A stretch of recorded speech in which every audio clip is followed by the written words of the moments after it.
For a long time now, I've wanted to use my platform to tell stories, true stories of things I've been through,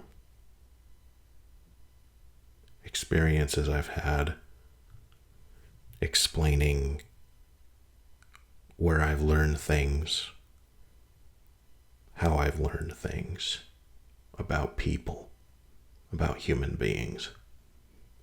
I have quite a few stories to tell, but for one reason or another, I guess this is the one that I wanted to share first. So this took place beginning in late 2010, almost 15 years ago. And this story began with my best friend urging me to go to church. At the time, I was an atheist. And at the time,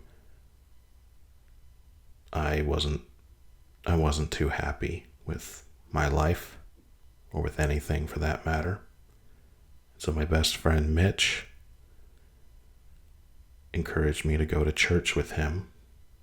He was going to this church that was rather popular at the time with young people. And so I go to this church one night in November 2010, and one of the people that Mitch introduces me to is a guy named Justin. And Justin, he tells me, is a recovering drug addict and alcoholic. And he's made really good progress. He's really turned his life around. He had all kinds of behavioral problems, not just the substance abuse. And when I meet Justin, he's a really nice guy. Really nice guy. You'd never imagine that he had anger problems or anything like the stories I was hearing about him. Genuinely nice guy. Had a lot of love to give. And that had a positive effect on me. That someone with a history like he had was so positive. One day, I think this was the week after I met Justin. So the following week, the following night at church, yeah, this was at night, by the way. It wasn't during the day. Justin brings his girlfriend named Amanda and Amanda's sister, Christine. He brings them to church with him. And he tells me and Mitch that he's trying to turn their lives around as well, like how his life was turned around. And Amanda and Christine seem, I guess to some extent, interested in the whole church thing, but I could tell deep down they weren't really. They were just there because Justin wanted them to be there. So this becomes the routine, for the most part, for lack of a better way of phrasing it, for about 3 weeks. I don't really do much with my time except go to work and go to this church, even though I was an atheist at the time. And Justin keeps having more and more of a positive impact on me. This guy really turned his life around. I could see it in his eyes. I could hear it in the stories he told and the stories that people told about him, including things I heard from Amanda and Christine. One night during worship, and in hindsight, this was kind of rude of me, but I was sitting down during worship, but everyone else was standing, and I thought that I had a right to sit down, or that it wasn't rude for me to sit down because I wasn't a believer at the time. And Justin was standing next to me, and he was worshiping, and he was praising God and everything. And while the worship service was still going on, he pauses for a second, and he turns to me, and remember, I'm sitting down and he's standing up. And for a reason that I still don't know to this day, he gives me a big hug. He just throws his arms around me, and we kind of just hold each other for a minute or two. Just one long hug. And he didn't sit down to do it. He was still standing up, but he was, bent over and just hugging me for some reason. I don't know what prompted this. I really don't. But I guess it was a nice moment, a nice brotherly moment. This guy, he really wanted something better, and I admired that in him so much. Well, come November 28th, this was about 3 weeks after I had first started going to that church, first started getting to know Justin, all within the same month, November 28th. I'll never forget it. I find out Justin's dead. I was at work when I found out. I was on Facebook, and all of his friends were posting to his timeline saying how much they miss him, that he was taken from us too soon, and all that. And it was a complete shock to me. That goes without saying. And I started crying right there in the middle of work. I was on break at the time, but a couple of my coworkers were in the break room with me, and I just started crying. Justin seemed like such a great guy. Justin had such a beautiful soul. And just like that, he's gone. And I look at my phone. Christine texted me. She took the time to tell me directly that Justin died. It's still kind of painful to talk about, even though this was 15 years ago now. Well, almost 15. So, after learning about this, Mitch and I, we go to Justin's memorial. We both cried pretty hard that day. There's only a handful of times I've seen Mitch cry, and that was one of them. I cried too. I only knew this guy for 3 weeks. Mitch knew him for several months at least. I don't remember how long he knew him. But in just 3 weeks, this guy had an enormous impact on me. But I remember during his memorial, I remember thinking to myself, Justin would have wanted Amanda, his girlfriend, and Christine, her sister. He would have wanted them to be well. He was trying to save them. And I remember thinking there at the memorial, I don't want those two to fall right back into the lifestyle that he himself had narrowly escaped. Drugs, alcohol, who knows what else. For Justin's sake, I decided to try to save them, to prevent them from losing all of their progress, so to speak. Right after the memorial, Mitch and I went to Amanda and Christine's mother's house, where they were both still living at the time. I don't want to say we had a party. It was more just a friendly gathering, something to lift our spirits as much as possible. given where we had all just been. I told the sister's mother, her name was Jules. I remember telling Jules that I'd like to come by more often and just make sure everybody's okay. And I kept my word. I did that. And Mitch came along as well.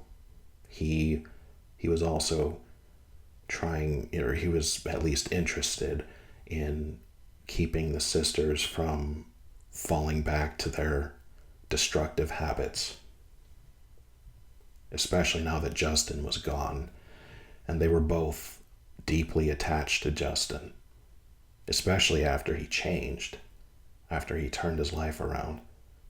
The sisters took it very hard. From what I heard, and from what I could see on their faces, they relapsed. They went right back to their old habits.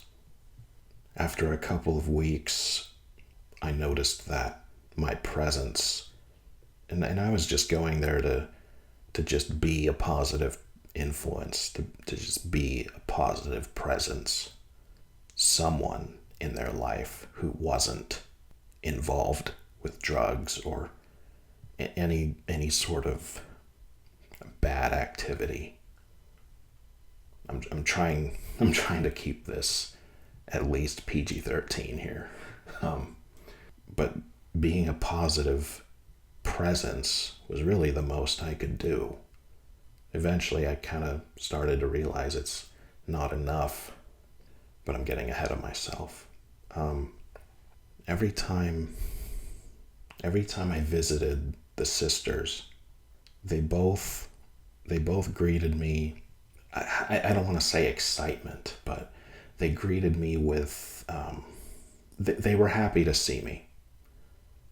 And I think it's because I was a positive influence on them. I was the only friend they had who didn't have any sort of criminal record at all. I was the only friend they had who was not trying to take advantage of them. Every time I went to the house, every time I went to their mother's house, Amanda, first thing she did was come and give me a big hug. She didn't seem to do that with anyone else. And I think all of their guy friends, I think all of their friends were guys, if I remember that correctly. I don't remember any women that they were friends with, except for one of the guys, his girlfriend, whose name I forget. But she was only there because she was one of the guy's girlfriend. But otherwise, Amanda and Christine didn't have any female friends. And I still don't remember them greeting any of their friends whenever they showed up at the house. And people showed up all the time, like even after I had gotten there. Someone was always coming in and someone was always going out. But I was the only one, it seemed that Amanda, at least, greeted with a hug. So I interpreted that as this is my influence on her. That positive influence that I was trying to be. And she knows that, whereas all of her other friends, they have records, they're alcoholics, they're junkies, they're just all the above. So at the very least, Amanda knows that, whenever I'm here, she's at least in somewhat better hands. But it wasn't long before Mitch said that he can't keep going there with me. It wasn't long before Amanda and Christine, like their relationship with their mother deteriorated. And it was sometime in either December or January when, and I was in the house when this happened. when their mother just screamed at them and said, "Get the fuck out of my house." She just threw them out, and all of their friends too, except me.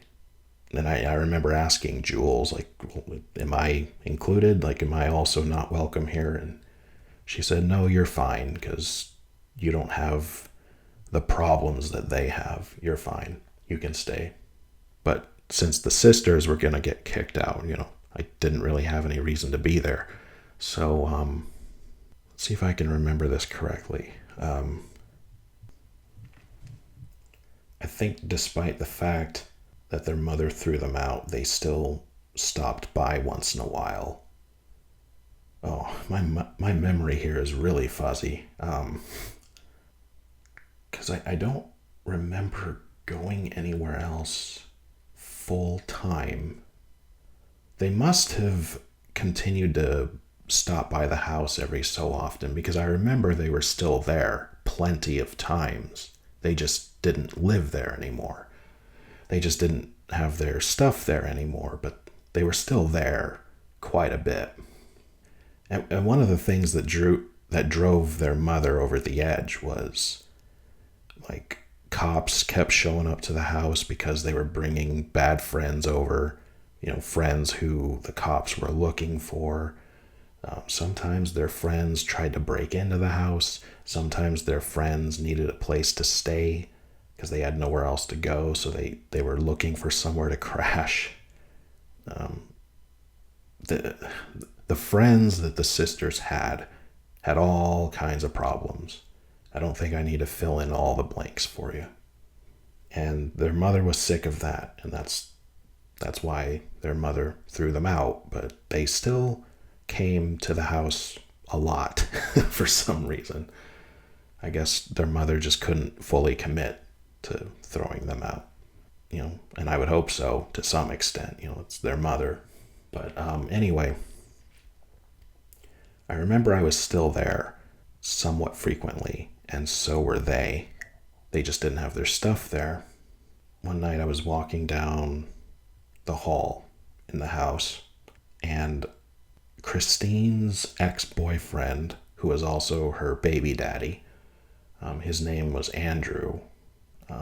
He pulled me aside because he was in one of the rooms taking care of their daughter. Christine had I think she was 2 years old at the time. Christine had a little girl, and Andrew was taking care of her or something in one of the rooms, and he pulled me aside and he said, "Hey man, I just wanted to say that I think Amanda and Christine are really lucky to have someone like you around. Someone who's not," and I'm paraphrasing, by the way, "someone who's not trying to take advantage of them, someone who doesn't have sneaky motivations or anything like that." And to be honest, I had never even thought of it that way until that moment, that I was their only positive, like I was trying to be a positive influence on them, but it had not yet occurred to me that I was truly their only positive influence. But it was nice to hear that from Andrew. I never heard it from the sisters, though. I had to hear it from one of their exes. Strange as that is. One night, Amanda pisses off her mother again, drives her mother over the edge again, and her mother says that she doesn't want Amanda there at all. Not for any length of time. Don't come into my house, is what she said. She had Amanda completely thrown out, and Christine continued to come to the house every so often, but not Amanda. Amanda was completely kicked out. But it kind of backfired on Jules, because now Jules didn't know where Amanda was, and I didn't know either. And one day when I came to visit, because I was visiting all the time, I was basically dedicating all of my free time trying to be near the sisters and trying to be just simply a positive presence in their life. I dedicated all of my spare time to them. Nobody knew where Amanda was except Christine. And for reasons I don't entirely remember, Christine didn't want anyone to know. And for some reason, Amanda didn't want anyone to know where she was. Actually, given where she was, maybe that was the reason, because I found out where she was and it was not a good place, so maybe that was why. But at the moment, I didn't know why Amanda was hiding from anybody, let alone her mother, and from me. I remember having to basically beg Christine to tell me where Amanda is. And I don't know how I convinced her. Maybe I just nagged her enough. I don't remember. But eventually, Christine gives in and she says, okay, I'll tell you, but you can't tell my mom. And before Christine led me to where Amanda was, I didn't have a car at the time, and neither did Christine, even though we were both in our early 20s. But before Christine led me to where Amanda was, she said, the only reason I'm telling you is because I trust you. I don't think she was trying to make me feel good. I think she was probably trying to communicate that. I think she was trying to hold it over my head. I don't think she was trying to compliment me. I think she was trying to hold it over my head. Like, I trust you, and that trust can very easily be broken if you tell anyone where Amanda is. I think that's what she meant by it. But, she tells me that, and then we head out, and it's like 11 at night or something. Midnight, maybe. It was kind of late. And, she walks me over to where the house is, and it's a good, I don't know, couple of miles, actually. It was a fairly long walk. And along the way, we stopped at like a Dairy Queen or something, ate for a little bit, and then walked the rest of the way. And when we got to the house that Amanda was in, there was only one guy, and it was a house full of men, by the way. So you'll have to fill in the blanks in certain regards here, but I don't even know whose house it was, to be honest. Like, who actually had the house in their name, I don't know. But there was one guy, and he looked like he was 18 or 19. He looked slightly younger than us. He's the only person in the house at the time, but Amanda was there, and so he answers the door and lets us in, and he says he'll go get Amanda. And when Amanda comes downstairs, she looks absolutely horrible. Her eyes are black. Her arms and her legs are black. She looks like she looked like she wasn't completely alive. It looked like she had OD'd at least once since I last saw her. She looked completely drugged up, and she was barely conscious. She could barely keep her eyes open. And that's when I called Mitch, and even though it was the middle of the night, I called Mitch and I said, we gotta get Amanda out of here. She looks awful. And I don't have a car, so I kind of need you to help me get her out of here, because I can't carry her anywhere. And Mitch actually came, and he came to help, and he saw Amanda in her condition. By coincidence, this night was my birthday. This was the night I turned 21. And Amanda never gave us an answer. She never said yes or no. She just she was really wishy-washy with it as to whether she would leave that house or not. But I remember it was Mitch's idea. He's like, well, at the very least, can you just come with us and celebrate my my birthday? And so Amanda agreed to do that, to celebrate my birthday.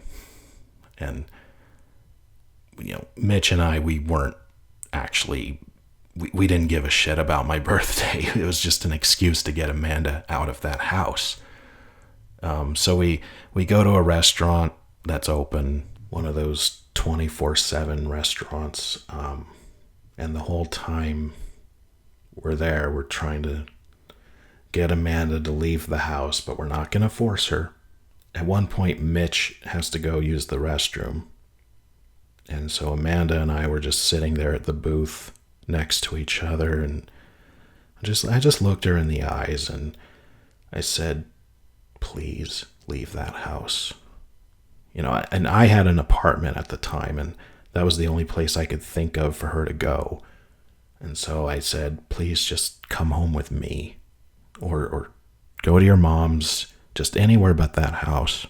And Amanda just looked at me and then just put her head on my shoulder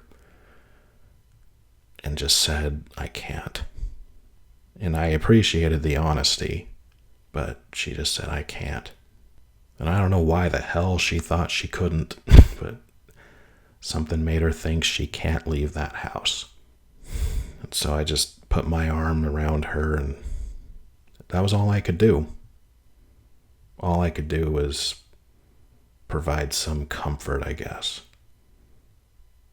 And by the end of the night, she didn't go anywhere. We let her go back to that house because we weren't going to force her to leave. But I remember after that night, when Mitch, had to go home eventually himself, I remember telling Mitch, we have to get her out of that house, whether she consents or not. And I don't remember how long this took, but eventually Mitch and I both went back to that house. This might have been a few days later, a week later, I don't remember. But we went back to that house together. We went inside, and this time there were a lot more guys in the house. Everybody was home. Amanda was the only female in the house. And in front of everybody, we looked her in the eyes and we said, Amanda, you gotta go. You can't stay here. You can't stay in a place like this. And now that I think about it, I remember a lot of the guys there too agreed with us. They're like, yeah, this isn't a good place for you, Amanda. Turns out they didn't really mean it, but they were probably agreeing with us because it made them look good or something, or maybe deep down they knew that they weren't good for her. But for whatever reason, they were agreeing with us in the moment, at least. And Amanda said, like, okay. She finally said, okay. She said, I'll just get ready and come back here in about an hour. And so we did.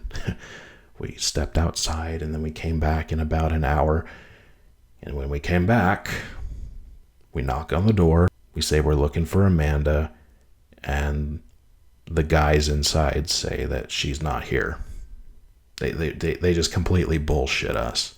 She's not here. She's not here. We don't know where she went. They just completely bullshit us. But to keep it simple, the point is she did not come out. I don't think she wanted to. I think she was just lying to get us to shut up and leave. And so Mitch and I, we go to the apartment that Christine is staying at, which is, I forget who it was. If it was like their cousin or something, but whoever had that apartment, that's where Christine was staying. We go to that apartment, and I remember walking right into that apartment. I had been there before several times. Remember, I'm trying to I'm piecing together this story as I'm saying it, and I'm not telling you every last detail, like from every single day, but I'd been to this apartment before. I knew the people who lived there, and, they all knew Amanda. So this night, Amanda doesn't want to leave that house, that creepy house with all the men in it. I go into this apartment that Christine's staying at, and I tell everyone there, just straight up, I tell them, we're getting Amanda out of that house. And I said it as if nobody has a choice in the matter. I didn't ask anyone, hey, would you please help me get Amanda out of there? No, I told them we're getting Amanda out of that house. And everybody gathered around me, and we came up with a plan. There was someone there, I don't think I even knew the guy's name, but someone there went in and out of that house just as much as he went in and out of that apartment that we were in at the moment. For some reason, the guys in the creepy house would let this guy in. So the plan was this guy was going to get into the house, and he was going to allow Andrew, Christine's ex-boyfriend, to come into the house with him. And they were going to convince Amanda to go to 7-Eleven with them. And then once she's out, Mitch and I will call the cops on her, because Amanda had some kind of record that the cops wanted her for. I think it was for some kind of prostitution. I don't vividly remember, but I think it was some kind of prostitution. So yeah, the plan was to get her arrested because she wasn't willingly gonna go anywhere else. She wasn't gonna leave that house willingly. And that apartment that Christine was in, they didn't want her there at all either. Sorry, I'm skipping over some details, but that apartment Christine was in, they didn't want Amanda there at all, not even a little bit. So Amanda's options really were just me and my apartment. That was really the only place she had to go, or get arrested. And she didn't want to go with me, where it would have been safe, completely safe, from all the drugs and alcohol and God knows what other bullshit going on. She chose the bad stuff. So I said, fuck it, all right, we're going to get her arrested. Whatever it takes to get her out of that house. And so we went with the plan. And the plan went perfectly, to my surprise. Once we saw, the two guys went in, and just like we planned, they convinced Amanda to walk with them to 7-Eleven. So once she was out of the house, it was actually Mitch who made the call to the cops. Mitch called the cops and said, I know this girl, she has this and this record. I know you guys I know you guys want her. So, she'll be at this 7-Eleven in about 5 minutes. And sure enough, the cops went to that 7-Eleven and arrested her. And Mitch wanted me to stay in the car. He wanted the arrest to take place without Amanda knowing that we were behind it. But because I am far too honest of a person, for some reason, I couldn't live with the fact that all of this was happening because I wanted it to. It didn't sit well with me that Amanda gets ambushed like this and she doesn't know how or why. And so when the cops came to the 7-Eleven to arrest her, and right before they put her in the car, I stood there on the sidewalk, and Amanda looked at me, and she immediately knew that I was behind it. And I think I remember her saying, "You did this?" or something to that effect. and she started cursing at me. And then the cops put her in the car. They drove away. And the first thing I did was call her mother. And I told Jules, well, Amanda's out of that house now. But now she hates me. She really hates me. And at the time, these days I don't give a shit if a woman likes me or not. But back then, even though I did the right thing, getting her out of that house, it still hurt me very deeply that she hated me. And Jules just told me, don't worry about it. She'll understand eventually. She'll forgive you. Amanda was, she was in jail for, I don't remember. I think it was like a week or two. I really don't remember. She wasn't there very long. But when they let her go, we had to find her all over again. And I honestly don't remember where she was this time. When she got released, I don't remember where she was staying, but wherever it was, I found her again. And this time I had to come up with a new plan. I didn't want to go, I didn't want to lose any progress here. So my apartment lease was about to expire, and I decided, I came up with a plan to not renew my apartment lease. And I thought, what if I move in with Jules? What if Amanda's there, but I'm living there? Like, I'm there full time, basically babysitting her, making sure she's not talking to the wrong people, making sure she's not, doing any substances, none of that shit. And so I present this idea to Jules, and Jules actually accepts it. She says, okay. And part of the reason, she explained, was that she's just tired of worrying about Amanda. Because Amanda went further off the deep end than Christine. I know I've been talking about Amanda the most with this story, but that's because, Christine was, she was actually kind of recovering and turning her life around partly on her own without my help. And in hindsight, I realize, actually, as I'm saying it right now, I'm realizing it was probably because she had a kid. Yeah. That never occurred to me until right now that, yeah, Christine was not as far off the deep end because she already had a kid. So, yeah, that's why most of this story is about Amanda and not so much Christine. I could say more about Christine, but it's not really that important. But anyway, so Jules agrees to let me stay in the house with Amanda and watch over her. And Jules actually tells me that I have complete authority over Amanda. And I kind of have to, because Jules has to go to work. And, if I'm not fully responsible for Amanda, then I can't really keep her out of trouble.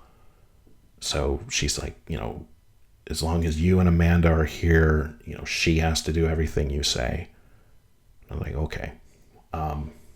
So Amanda, wherever she was, I remember we had to take a train.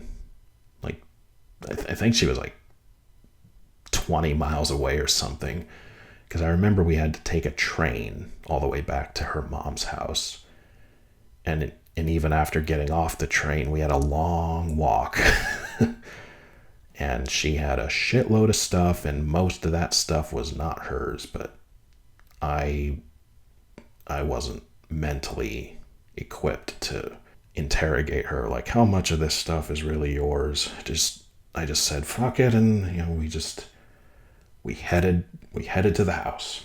Yes, it's about 20 miles. We take the train, and then we walk a couple more miles with all this shit that's difficult to carry.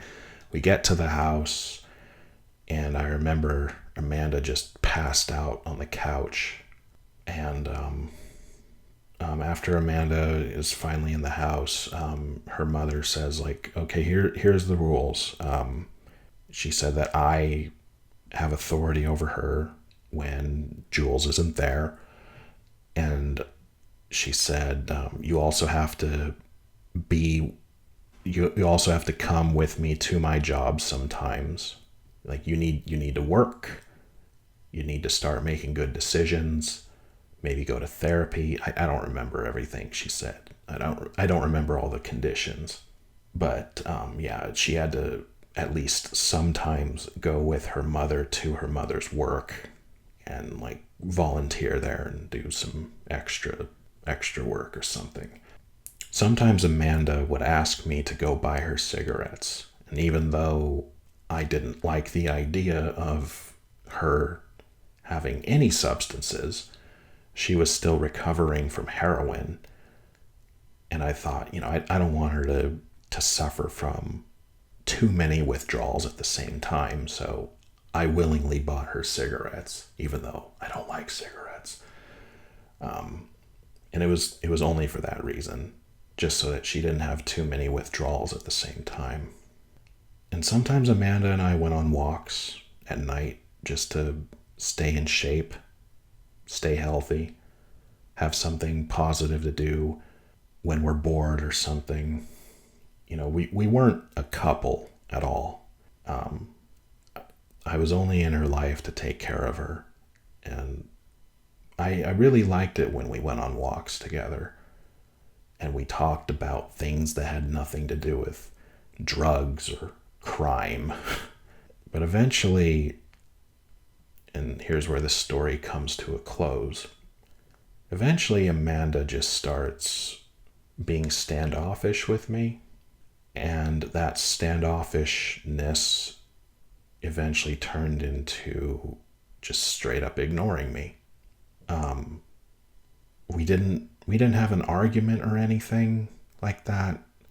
Yeah, I'm really, like, to this day, I'm still not sure what the hell her problem was, but all of a sudden, as she was getting healthier and healthier, and I could see it in her face that, her body was recovering. She was returning to her natural state instead of the, black eyes and, covered in acne and, all the ugly shit that goes with drug abuse. The healthier she got, the more she disregarded me. And I remember one day, this was the last day I saw her actually. One day I'm talking to Mitch on the phone and I say, she's just treating me like garbage. She's treating me like I don't mean anything to her. And Mitch tells me, well, ask her what's wrong. It's like, okay. Get off the phone with Mitch, and Amanda was sitting in the living room with her mom. I approached Amanda. I stood at like the edge of the living room opposite of her, and I said that I would like to talk to her. I told her that I would like to talk to her. And she said, I don't want to talk. And I said, why not? And she said, I just don't. And it eventually turned into a partial argument. She just wouldn't tell me what her problem was. And eventually I just gave up because she said it. She said it outright. She said the words that, the words that there is no going back from. I said, you're acting like I don't mean anything to you. Like, how do you think this would make Mitch feel if he heard you talking to me like this?